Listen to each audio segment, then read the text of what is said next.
Boa noite para você. Desvincular o salário mínimo e desvincular os benefícios sociais e as aposentadorias do salário mínimo. Isso vem causando um incômodo muito grande dentro do governo federal. Primeiro, a proposta surgiu de Bruno Dantas, do Tribunal de Contas da União. Para ele, seria uma saída necessária, já que essa indexação, na opinião do integrante do Tribunal de Contas, do ministro do Tribunal de Contas da União, e isso acentuaria as desigualdades no país. Essa ideia foi meio que comprada por uma ala do governo federal. E tem gente defendendo, mas tem gente que não abre mão. O ministro da Previdência, por exemplo, diz que enquanto ele estiver por lá, enquanto a Previdência for gerida pelo PDT, esse assunto não se discute por lá. E hoje, o deputado federal piauiense Merlong Solano, num tweet pesado, chegou a falar em canalice ao se referir sobre essa proposta, que inclusive encontra uma morada no Congresso Nacional. Parte do Congresso Nacional já acena muito positivamente para essa proposta que é espinhosa para o presidente Lula, mas que tem, repito, o apoio, o aval e a boa vontade de uma ala do governo. A gente conversa com o deputado Merlong, autor desse tweet também, e quem lançou, digamos assim, esse debate dentro da base do governo. Deputado, boa noite. Boa noite, Cíntia. O que significa para o brasileiro que recebe benefício e para aquele aposentado essa desvinculação, essa desindexação? Significa o fim da garantia da defesa do poder de compra da aposentadoria e dos benefícios sociais. E, portanto, o empobrecimento progressivo da maioria dos aposentados brasileiros e de quem depende de benefícios sociais. Veja, Cíntia, em 1996, 25% dos aposentados no Brasil, no regime geral, recebiam um salário mínimo. No ano passado, esse percentual já chegava a 60%. Então, o que acontece? O que significa que de cada 10 aposentados no Brasil do regime geral, 6 recebem o salário mínimo. Portanto, a valorização real do salário mínimo é algo que não interessa só a quem está na ativa. Interessa também a quem já se aposentou e a quem recebe benefícios sociais. E, do meu ponto de vista, interessa também a economia popular, porque garante a capacidade de compra dessas pessoas, pelo menos no mínimo básico necessário, que é isso que o salário mínimo significa. Propor uma desvinculação significa aceitar que alguém ganhe legalmente no Brasil menos que o mínimo necessário para sobreviver em termos básicos. Por isso é que eu classifico essa proposta como uma canalice, porque há muitos outros lugares no Brasil onde há recursos, onde há gorduras gordas mesmo, onde nós poderíamos fazer um debate forte para estabelecer os cortes necessários ao equilíbrio fiscal. Kátia? É imoral e, assim, o impacto que uma medida como essa vai causar na sociedade os idosos e suas famílias. Quantas famílias nós temos que são sustentadas por idosos? Bom, Alessio, o que você gostaria de perguntar para o deputado? Deputado, hoje durante a tarde eu acompanhei algumas manifestações, inclusive do deputado federal Gilmar Tato, que me chamou muita atenção. Ele também pensa na sua mesma linha, defende que essa proposta também não avança.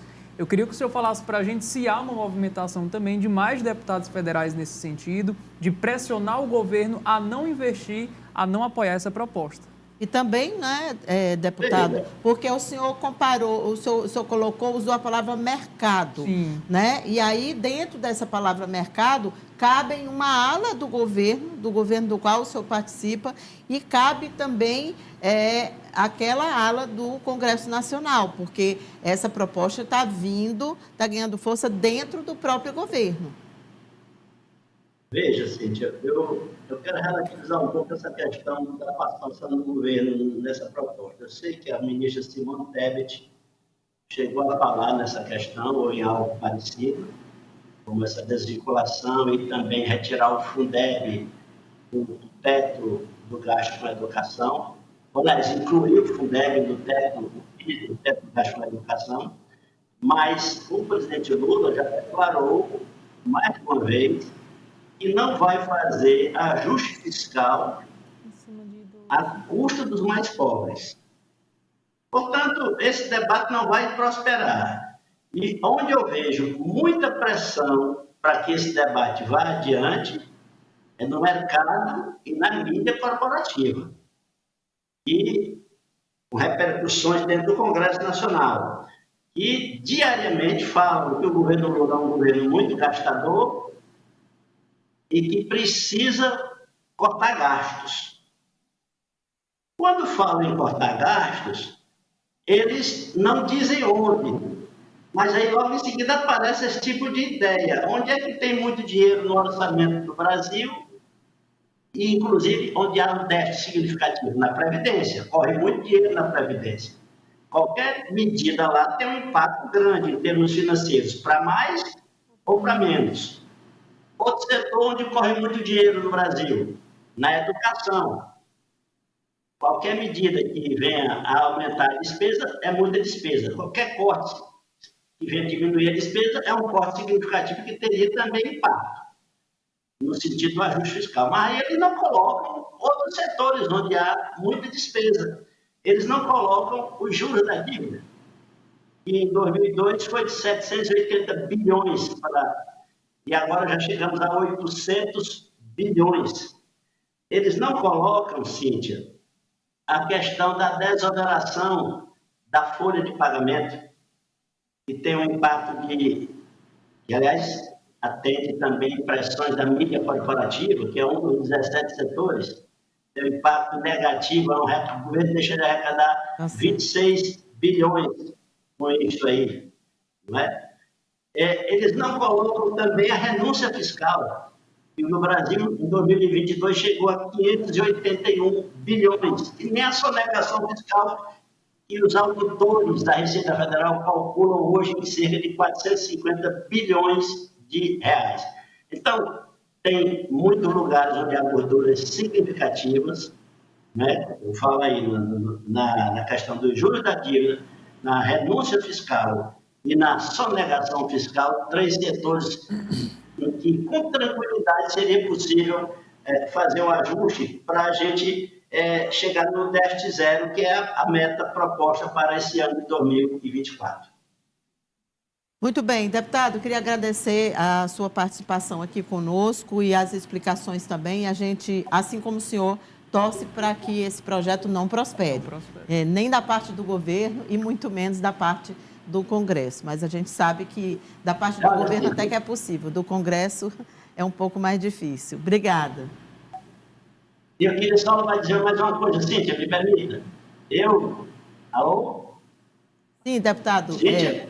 Vamos lá, pode falar. Eu fui relator da medida provisória que retomou a política de valorização real do salário mínimo, assim como também descongelou a tabela do imposto de renda, isso em 2023. Então, o salário mínimo hoje sobe acima da inflação. Eu vou ser um dos deputados que vai estar na linha de frente do combate a essa ideia estapafúrdia de trazer a experiência péssima que o Chile viveu e ainda vive, de empobrecer os mais pobres como uma resposta à questão, empobrecer os aposentados como uma resposta à questão do equilíbrio fiscal. Você é um dos deputados que estará na linha de frente desse combate, se ele for de fato para o Congresso Nacional. Obrigada, deputada. A gente segue acompanhando essa história.